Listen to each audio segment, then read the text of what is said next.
हमारी next problem है जिसमें एक मेंबर है, ठीक है। उस मेंबर को शुगर खरीदनी है एडवांस में, ठीक है। और वो हर शॉप्स पे जाता है, ठीक है। तो हमारे पास एक एरे गिवन है जिसमें हर एक शॉप का अलग प्राइस शुगर का गिवन है हमारे पास, ठीक है।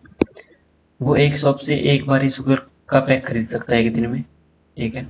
और एक हमारे पास एक्स लेट्स उसका बजट गिवन है कि वो मैक्सिमम एक्स रेट तक ही खरीद सकता है कि लेट्स सपोज इसने इसे खरीद लिया, इसे खरीद लिया, इसे खरीद लिया, तो जो टोटल पे है उसके पास एक्स ही है, वो एक्स से ज़्यादा पे नहीं कर सकता एक दिन में, ठीक है। और जैसे मान लो अगर किसी टाइम ए आई प्राइस था आज के दिन शुगर पैकेट का, तो नेक्स्ट डे उसका प्राइस इंक्रीज बाय 1 हो रहा है, ठीक है। तो अगर ऐसा होता रहेगा तो एक टाइम ऐसा आएगा कि वो किसी भी दुकान से एक भी पैकेट नहीं खरीद पाएगा क्योंकि वो उसके बजट से बाहर हो जाएगा, ठीक है। तो ये बोल रहा है कि करंट डे से लेकर जब तक वो खरीद सकता है टोटल नंबर ऑफ कितने पैकेट्स खरीद पाएगा, ये मैं इसमें बताना है, ठीक है। तो इसको हम सोल्व कर लेंगे, ठीक है। अगर लेट्स सपोज हमारे पास जो इन्होंने फर्स्ट एग्जांपल दे रखा 3 7 2 1 एंड 2, इसमें बताना, ठीक है। मान लो फर्स्ट डे टोटल प्राइस कितना है इसका 2 4 5, तो ये टोटल हर तीनों के तीन खरीद सकता है क्योंकि मैक्सिमम एक शॉप से एक बार ही खरीद सकता है, तो वो ये तो है नहीं कि 2 इसमें से 3 पैकेट खरीद पाएगा, वो हम नहीं कर पाएंगे क्योंकि एक दिन में एक शॉप से एक बार ही खरीद सकता है, ठीक है। तो फर्स्ट डे की बात करते हैं हम, ये प्राइस था तो उसने तीनों कैन खरीद ली, तीनों पैकेट हर एक दुकान से एक एक। नेक्स्ट दिन का प्राइस ये हो गया हमारे पास, ठीक है। तो बजट कितना होगा इसका 3 3 6 9, तीनों पैकेट तो वो नहीं खरीद पाएगा, कोई भी दो खरीद पाएगा, ठीक है। उससे नेक्स्ट डे क्या बजट होगा, क्या प्राइस होगा, सॉरी 4 3 एंड 4। तो इस दिन क्या एक ही पैकेट खरीद पाएगा या फिर दो दो खरीद पाएगा, 4 6 खरीद पाएगा, तो 7 सॉरी 2 पैकेट खरीद पाएगा।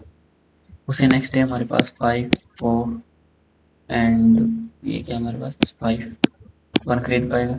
ऐसे ही अगर इसका प्राइस बढ़ता रहेगा 6 6 1 ही खरीद पाएगा, इसका प्राइस 6 है 1 7 है 1। टोटल नंबर ऑफ कितने पैकेट खरीद पाएगा 3 2 5 6 7 8 9 10 11, तो 11 पैकेट खरीद पाएगा वो टोटल, ठीक है।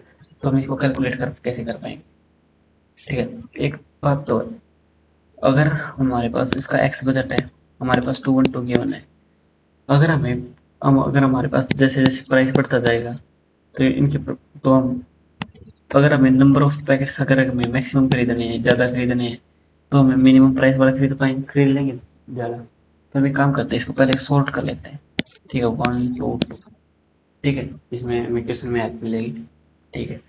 तो एक एरे और बनाते हैं, उस एरे में बेसिकली क्या स्टोर कर लेते हैं कि ये हमारे पास पैकेट्स हैं, सॉर्ट करने के बाद प्राइसेस हैं, तो इसका प्राइस है 1, इसमें क्या स्टोर करेंगे, सम स्टोर करेंगे 2 1 3, इसमें क्या स्टोर करेंगे 5। बेसिकली इसमें अगर हम ith एलिमेंट को देखें वो क्या शो कर रहा है, वहां तक जो अगर हम की शॉप माने वहां तक जितनी भी शॉप है उन सभी के प्राइस का सम है, ठीक है। ith एलिमेंट को बोले तो अगर हम हमारे पास जो न्यू एरे बन रही है वो क्या हमारे पास देखो 1 3 एंड 5, ठीक है।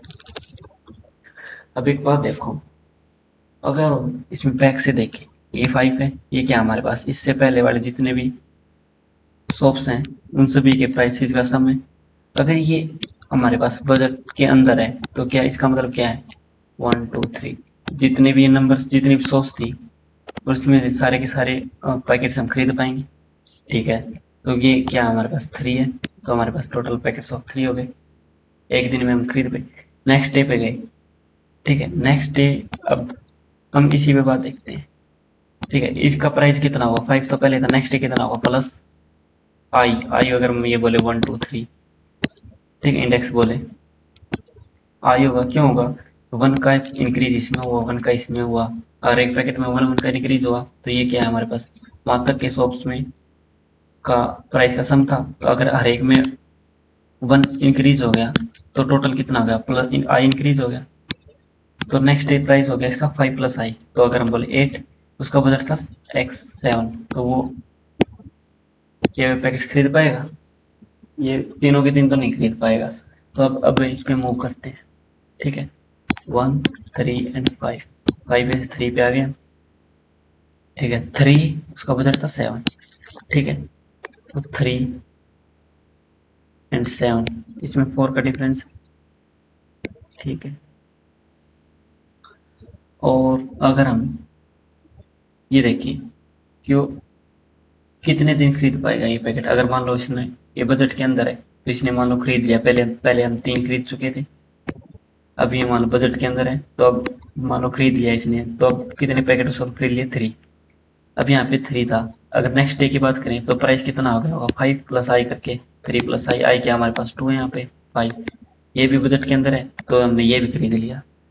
अब नेक्स्ट डे प्राइस हो गया 7, तो ये भी बजट के अंदर है हमारे पास, तो हम इसको भी खरीद पाएंगे, ठीक है। लेकिन एक बात ध्यान रखो, क्या हम टू टू लिखना जायज़ है हमारे पास यहाँ पे, क्योंकि हमने एक यहाँ पे 3 लिख चुके हैं, इसका मतलब एक दिन हम यहाँ पे खरीद चुके थे, ठीक है।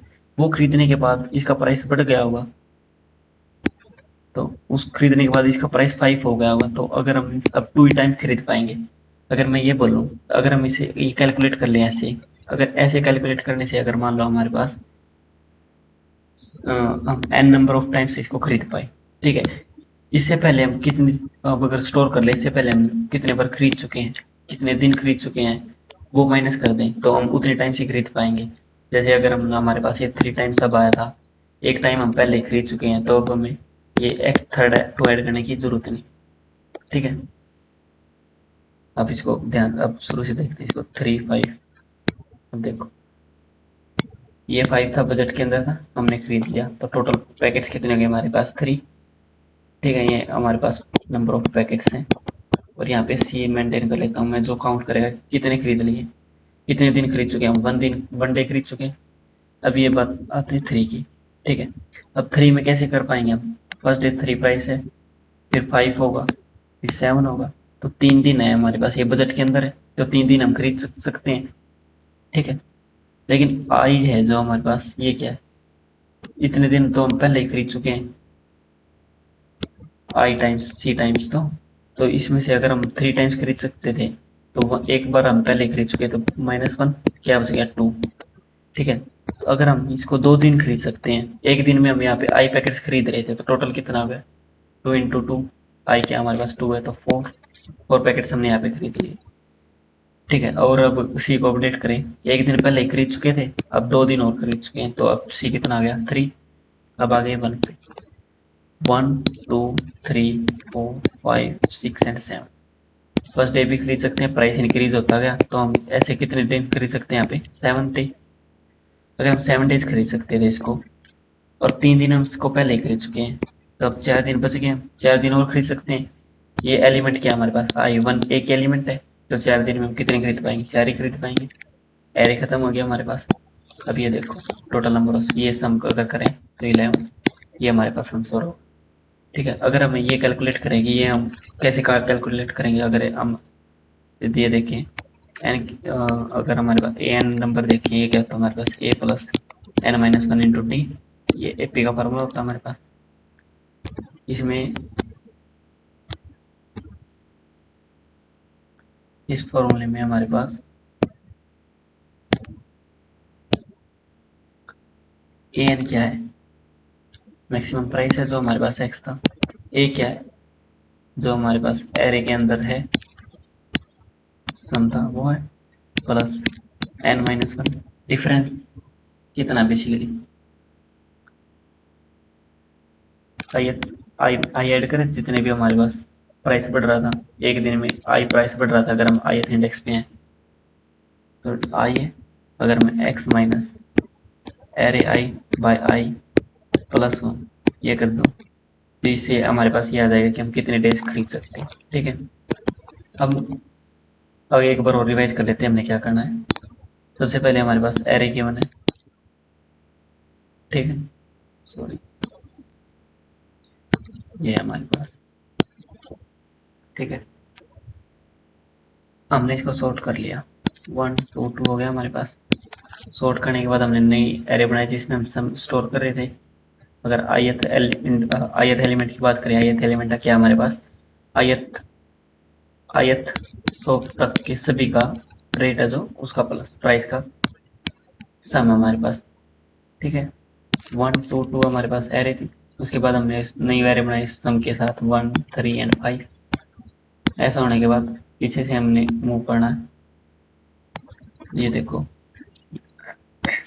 5 है, इसका मैंने ये देख लिया कि अगर बजट के अंदर है तो इसे खरीद पाएंगे, और कितने दिन खरीद पाएंगे वो कैलकुलेट कर लिया, और कितने दिन कैलकुलेट किया इसको स्टोर कर लिया, आंसर मेंटेन कर लिया, सी मेंटेन कर लिया, और उनको अपडेट करते रहे। जो हमने कंसेप्ट पीछे रिवाइज किया था सेम उसके अकॉर्डिंग, ठीक है। बेसिकली हम हमारा लॉजिक इस क्वेश्चन के अंदर यही था। अब हम इसका कोड देख लेते हैं। ये देखो, सबसे पहले हमने नंबर ऑफ टेस्ट केसेस के लिए इनपुट ली, फिर हमने एनएक्स की इनपुट ली हर केस के लिए, एरे की इनपुट ली, हमने एरे को सॉर्ट कर दिया, ठीक है। अगर जो हमने एस एम नाम से एक और एरे बनाई जो हमने डिस्कस किया था, उसमें हम सम स्टोर कर रहे थे। बेसिकली हम सम क्या हमारे पास, ये इस लूप में हमने सम को अपडेट कर दिया, फिल कर दिया सम वाली एरे को। वो बेसिकली है क्या हमारे पास, बस अगर हम इसमें दे बात करें,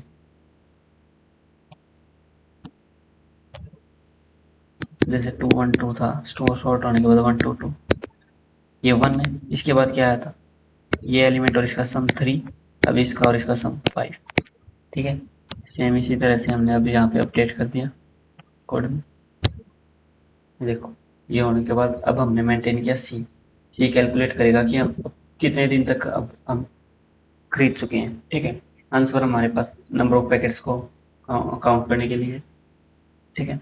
अब देखो, हमें लास्ट में से चले, डी हमने डिफरेंस लिया, डिफरेंस किसका लिया, बजट का, और वहां तक के जो प्राइसेस का सम था उनका। अगर एक बात देखो, अगर डिफरेंस हमारे पास लेस देन 0, इसका मतलब बजट कम हमारे पास, तो उस टाइम पे हम कुछ नहीं खरीद पाएंगे, तो हमने कंटिन्यू कर दिया। अदरवाइज हमने जो एपीजीपी का फार्मूला डिस्कस किया था उसके अकॉर्डिंग हमने क्या निकाल लिया, नंबर ऑफ डेज निकाल लिए, ठीक है। अब नंबर ऑफ डेज निकालने के बाद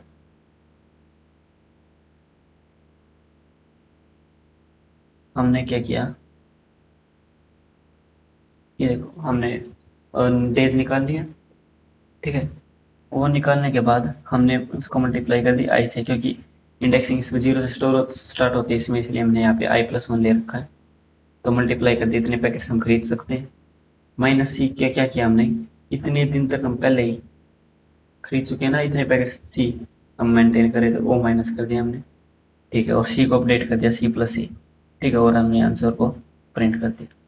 ये हमारे पास कोड था, आप देख सकते हैं, और इस कोड का लिंक मैं डिस्क्रिप्शन में दे दूंगा, पाइथन में भी और C++ में भी, आप वहाँ से भी गो थ्रू कर सकते हैं।